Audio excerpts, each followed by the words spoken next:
Worried होकर पूछने लगा कि वो ये क्या कह रहे हैं, क्या उसका भाई अभी भी मर सकता है? लेकिन खून निकलना तो बंद हो चुका है ना। बॉन्ग ने बताया कि खून नीडल की वजह से बंद हुआ है।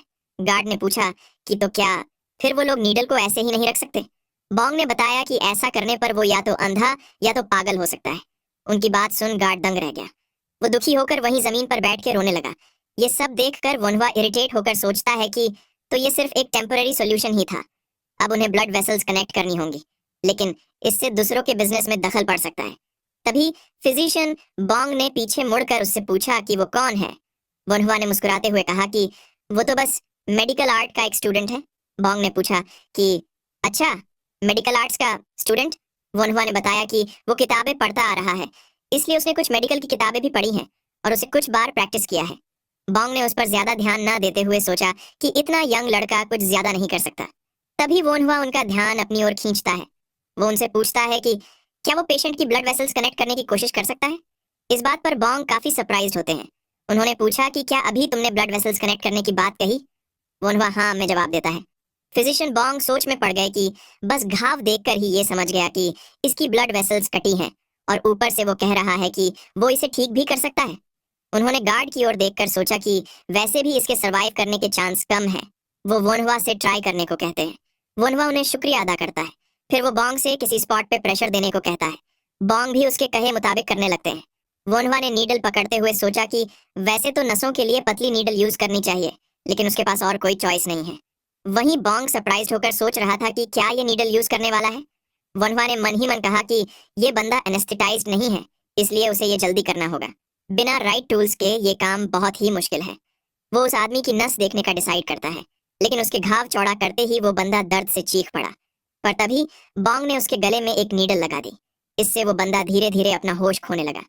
वनहुआ ने पूछा कि क्या उन्होंने एक्यूपंक्चर से दर्द कम किया है?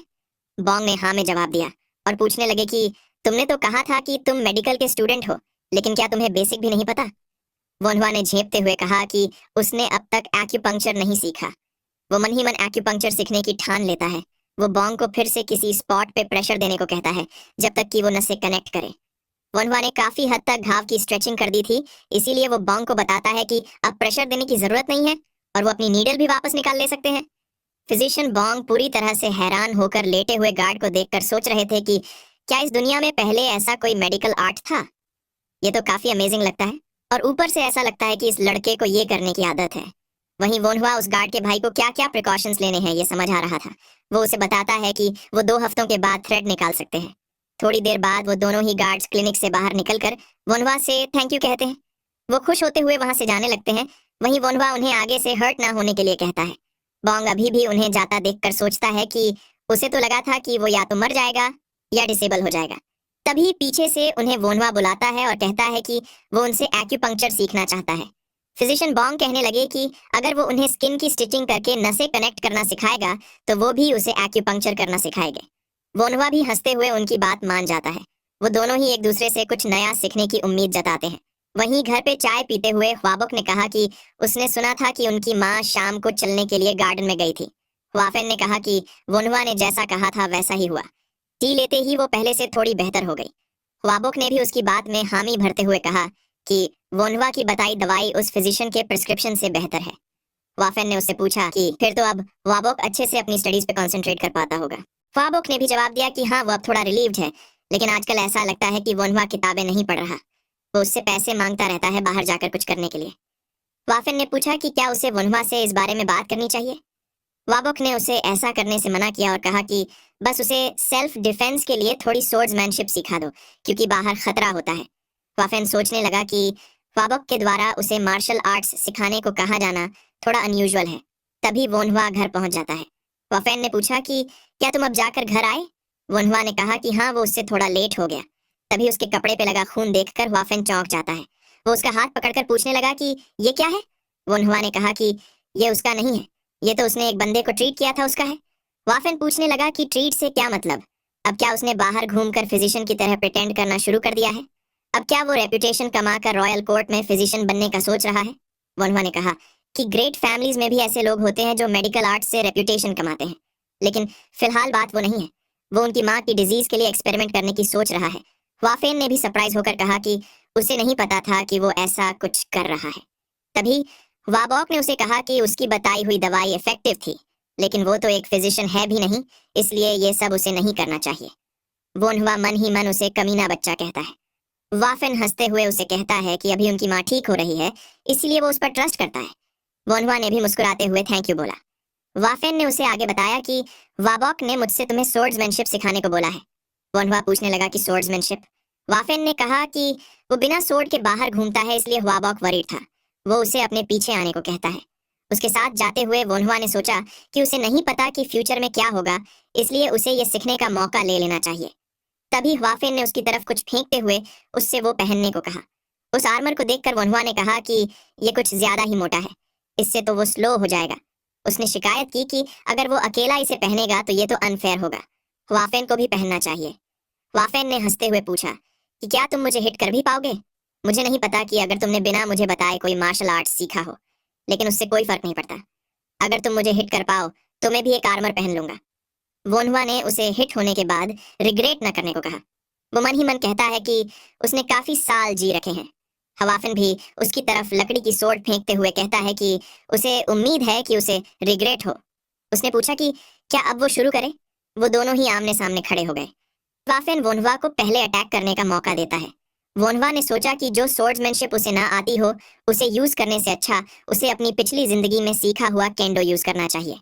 उसने अपनी सोर्ड के साथ पोजीशन ले ली, फिर तुरंत ही उसने वाफेन पे अटैक कर दिया।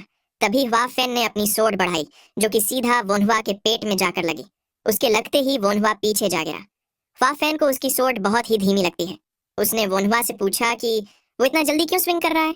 वहीं वोन्हवा दर्द से कराहते हुए सोचता है कि वाफेन ने तो बस हल्के से पोक किया था, वो इतना तेज क्यों था। उसने उठ बैठते हुए कहा कि अब वो उसे अपनी असली स्किल्स दिखाएगा। अब की बार वो स्लैश करने की जगह स्टैब करेगा।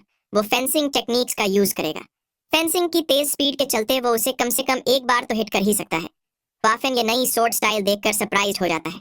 वनहुआ उसकी तरफ बढ़ते हुए सोचता है कि वो अपना हाथ जितना दूर जितना जल्दी हो सके उतना खींचेगा, लेकिन तभी वाफिन साइड में हटकर उसे ब्लॉक कर देता है। इससे वोन्हुआ उसके पीछे जा गिरा। वाफिन जमीन पे लेटकर दर्द से कराहते हुए वोन्हुआ की तरफ बढ़ा। वो उसे पोके करके पूछने लगा कि उसने अपना मार्शल आर्ट्स किससे सीखा है।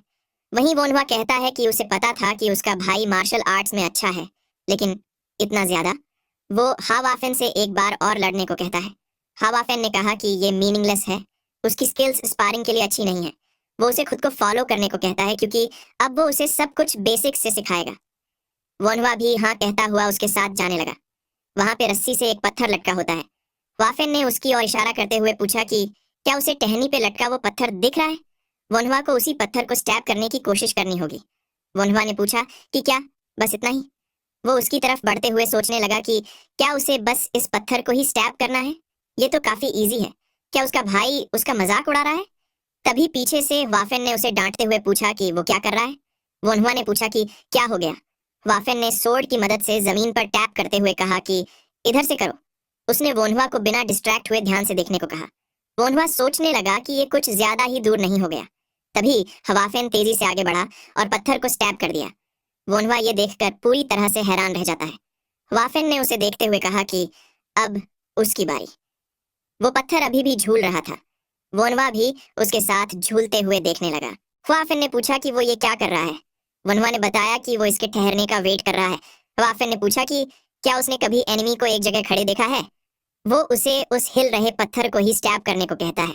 वोन्हुआ ने पिस्ट होते हुए सोचा कि लेकिन जब वो स्टैब कर रहा था तब तो पत्थर स्थिर था, ये तो अनफेयर है। वो उस पत्थर को स्टैब करने की कोशिश करता है, लेकिन वो उसे हर बार चूक जाता है। वाफिन वहां से जाते हुए उसे कहता है कि अगर वो 10 में से 3 बार कंसेक्यूटिवली सक्सीड हो जाए तो वो वापस जा सकता है। वहीं वह हांफते हुए सोचता है कि ये तो स्टैब हो ही नहीं रहा। वो बार बार कोशिश करते हुए उस पत्थर को हिट हो जाने के लिए रिक्वेस्ट करता है। कुछ कुछ बार वो पत्थर को हिट कर भी देता था। थोड़ी देर बाद वो हांफते हुए जमीन पर बैठ गया और इरिटेट होकर सोचने लगा कि वो 100 में से बस 3 बार ही उसे हिट कर पाया है। उसने सोचा कि क्या उसे मार्शल आर्ट्स पे गिव अप करके बस अपने मेडिकल आर्ट पे फोकस करना चाहिए, लेकिन तभी उसे अपना वो असैसिनेशन वाला दिन याद आता है। वोन्हुआ हांफते हुए खड़ा हो गया और कहने लगा कि वो पिछली बार की तरह नहीं मर सकता। उसने डॉक्टर बनने के लिए काफी कुछ सहा था और अगर उससे कंपेयर किया जाए तो ये पत्थर तो कुछ भी नहीं है। वो फिर से हिट करने के लिए रेडी हो गया। ऐसे ही पूरी रात बीत जाती है। अगले दिन बर्ड्स की चहचहाहट के साथ सुबह होती है। हुआफेन उबासी लेते हुए बाहर आया। वो सोचने लगा कि क्या पिछले दिन उसने वनहुआ को जो करने को बोला था उसमें वो सक्सीड हुआ। तभी उसे जमीन पर एक गड्ढा दिखता है। वो सोचने लगा कि ये गड्ढा क्या है। उसने इतना तो कितनी देर तक ट्राई किया होगा कि यहाँ गड्ढा बन गया। पेड़ की तरफ देखकर वो पूछने लगा कि यहाँ 3 पत्थर क्यों है। क्या उसने परहैप्स एक साथ 3 पत्थरों को मारने की कोशिश की थी। वहीं घर के अंदर वनहुआ आराम से सोकर उठता है। उसने अंगड़ाई लेते हुए कहा,